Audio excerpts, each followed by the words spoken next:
반갑습니다. 인성교육을 바탕으로 한 포교 프로그램 강의를 맡게 된 해장입니다. 오늘부터 여러분과 함께 6시간 동안의 포교 프로그램에 관한 이야기를 하려고 합니다. 이제 이번 6시간 동안 여러분이 함께 하시게 될 내용들은요. 크게 현대적 포교 방법이 왜 필요하며 포교의 여러 분야가 있어요. 그 중에서 여기서 말하는 문화 및 포교, 수행 포교와 교육 포교 이 외에도 여러 가지가 굉장히 다양한 부분에 많이 있습니다. 그 중에서 저는 이 두 가지를 집중적으로 이야기하려고 합니다. 그래서 이것이 인성교육하고 어떤 관계가 있으며 통합적인 접근 방법으로 한 사례들을 통해서 우리가 진정 소통하고 함께 나눌 수 있는 포교 방법의 현대적인 방법을 새롭게 제안 드리려고 합니다. 이제 여러분들이 포교사 공부도 열심히 하셔서 시험도 치시고 그뿐만 아니라 현장에서 활동하고 계시는 것들을 토대로 해서 전문 포교사가 되셨어요. 그렇지만 전문 포교사가 활동할 수 있는 영역은 굉장히 많지만 그에 비해서 여러분들 스스로가 당장에 할 수 있는 일에 대해서는 좀 개념을 새롭게 하실 필요가 있다고 봅니다. 그래서 여러분들이 지금 현재 가지고 계신 굉장히 많은 능력치를 좀 더 효율적으로 많은 곳에서 표현하고 발휘하실 수 있는 것들에 대한 이야기를 저와 함께 이 6시간 동안 고민해보고 새로운 방법을 찾고자 합니다. 기존에 있던 방법들을 잘 알면 지금 새롭게 해야 되는 방법들에 대한 이야기를 다시 알 수 있다고 봅니다. 그래서 오늘 그 첫 번째 방법으로는요. 현대적 포교 방법의 필요성에 관한 이야기를 하려고 합니다. 뭐 이렇게 제목만 들으시면 아유 그거 모르는 사람 누가 있어? 라고 생각하실지도 모릅니다. 그런데 도대체 여러분들이 생각하시기에 현대적 포교라는 것들이 어떤 것이 해당이 되며 포교 방법엔 어떤 것이 있는가 생각하는 건 또 다른 문제입니다. 그리고 여러분께서 그거 당연히 필요하지라는 원론적인 필요성과 실질적으로 정말로 절실하게 필요한 것들 또한 다릅니다. 그러면 이것들을 여러분이 확실하게 정말 필요해요 라고 절박하게 느끼시는다면 행동하시는 것도 다르고 공부하시는 것도 다릅니다. 물론 내가 준비하는 것도 달라지게 됩니다. 이것들이 확실하게 여러분이 필요하다는 것들이 생기지 않으시면 무엇을 준비해야 할지, 어떤 것들을 찾아야 할지, 누구와 함께 해야 할지, 어디서부터 출발해야 될지 굉장히 막막해지게 됩니다. 많은 분들이 포교를 위해서 방법이나 프로그램이나 사람을 쫓아가는 일들이 굉장히 많이 있습니다. 그런데 그런 것들은 저는 중요하지 않다고 생각합니다. 여러분이 가고자 하는 목적지가 어딘지, 그걸 위해서 나는 어떤 것들을 선택할 것인지를 먼저 정하셔야 됩니다. 그런 의미에서 이번 첫 번째 강좌에서 현대적 포교 방법의 필요성에 관해서 여러분들이 몇 가지 꼭 중요하게 짚고 가야 하실 것이 있습니다. 첫 번째로는 이제 6강에 대한 이야기를 좀 드렸어요. 그렇죠? 어떤 것들을 주로 하겠다. 그런데 이 6강이 도대체 하고자 하는 바가 뭔지에 대한 이야기를 잠깐 드리고요. 이번 강의에서 불교를 도대체 어떻게 믿어야 하느냐, 어떻게 알려야 하느냐, 포교 방법에 있어서 어떻게 알리느냐가 굉장히 달라지는 문제잖아요. 그래서 그거를 명확하게 하실 때 그 다음에 나오는 게 방법입니다. 포교 방법에 대한 것들이 나오게 되는 거죠. 그리고 포교에 대한 이해가 확실히 있지 않으시면은 아무리 다양한 방법을 쓰시더라도 효과가 떨어져요. 그 방법이 틀리지 않았음에도 불구하고 전달되는 파장과 영향력은 굉장히 다른 문제가 됩니다. 그래서 이 부분을 함께 이야기하려고 합니다. 그래서 학습 이번 수업 시간이 다 끝날 때까지 이것 정도는 내가 기억을 하면서 중간중간에라도 점검을 한번 하시면서 수업을 들으셨으면 좋겠습니다. 자, 우리가 이제 6시간 동안에 여러분께서 포교에 대한 다양한 부분에 대한 이야기를 저와 함께 하시게 될 텐데요. 내 있는 현장과 정말 동떨어진 이야기처럼 느껴지는 부분도 있으실 것이고 또 내 현장하고 너무 똑같아요 라고 느껴지시는 부분도 있으실 겁니다.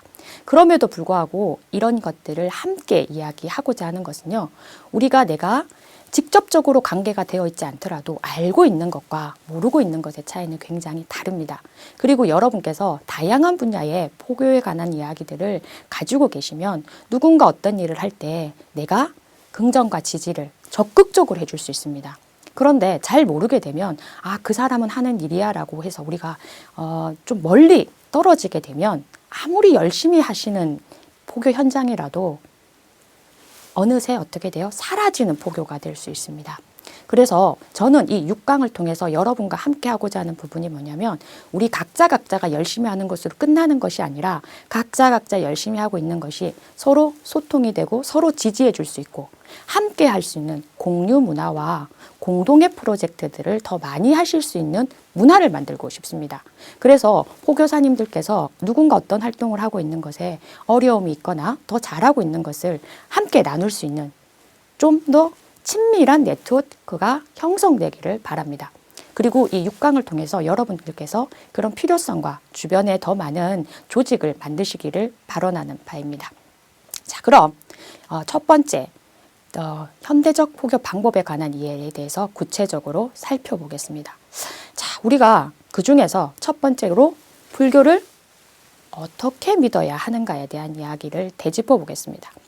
물론 여러분들께서는 이제 포교사 시험도 치시고 불교가 뭔지도 아시고 어떤 걸 전해야 되는지 다 알고 계실 겁니다.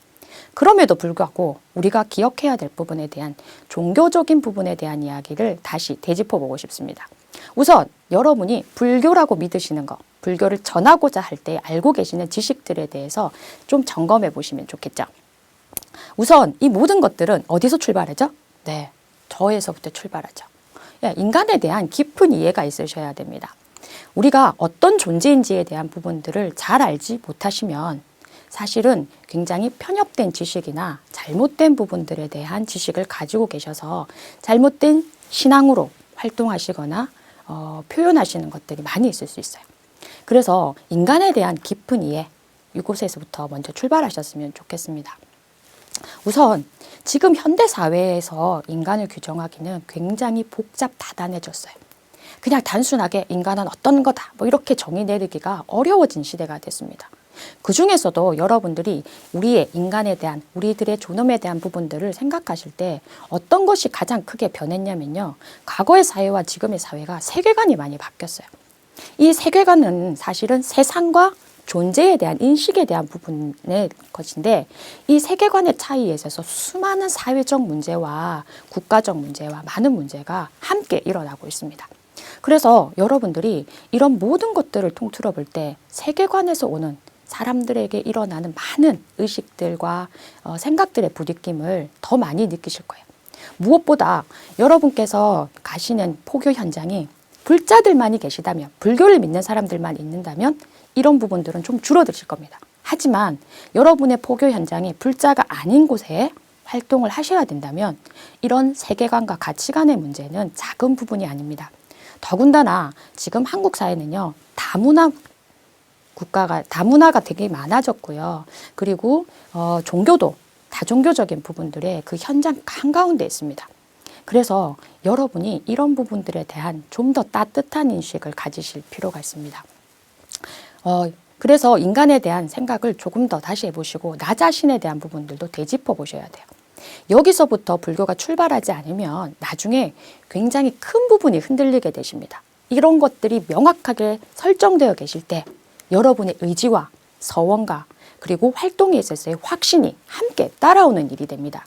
나의 신념을 지킬 수 있는 단단한 버팀목이 될 수 있는 부분들에 대한 것들을 좀 더 깊이 있게 사유해 보셨으면 좋겠습니다. 여러분께서 확신을 갖고 계시지 않는데 포교 현장에 가서 어떤 말을 하신다? 어떤 좋은 프로그램을 하신다? 제가 볼 때 별로 성과가 없을 겁니다. 효율성의 문제는 여러분이 가지고 있는 에너지가 전달된다는 걸 꼭 기억하셨으면 좋겠습니다. 그런 의미에서 여러분께서 인간에 대한 나는 어떤 존재인가를 들여다보시고 또 내가 포교를 갈 상대에 대한 어떤 부분에 어떤 존재에 대한 걸로 받아들이냐를 보실 때 첫 번째로 살펴보셔야 될 게 삶의 의미입니다. 내가 내 삶에 있어서의 가장 중요하게 생각하고 어떤 부분을 더 의미 있게 생각하느냐. 이것이 사실은 불교를 어떻게 믿을 것이냐, 어떤 부분에 정말로 많은 종교적 신앙을 가질 것이냐와 연결되어 있습니다. 여러분의 삶의 의미를 무엇으로 보느냐에 따라서 포교 방법도 달라질 수 있습니다. 당연히 포교 방법의 접근도 달라져야만 합니다. 어떤 사람은 절에 오는 이유가 정말로 이 생사윤회에서 벗어나고 싶다, 깨달음이 더 중요하다고 생각하시는 분한테 여러분들이 단순하게 즐겁고 재밌는 포교를 하기 위한 것들을 하는 게 의미가 있을까요? 없습니다. 정말로 삶에 깊이 있는 질문을 가지고 오시는 분에게는 그에 해당하는 것들에 대한 접근을 하셔야 되고요. 나는 아직 깊은 삶의 의미나 삶과 죽음에 대한 것들에 별로 관심이 없는 대상에게는 다른 접근을 하셔야 된다는 거죠. 그래서 각자가 가지고 있는 삶의 의미가 다 다릅니다. 그 부분에 대한 인식을 조금 더 깊게 하실 필요가 있습니다.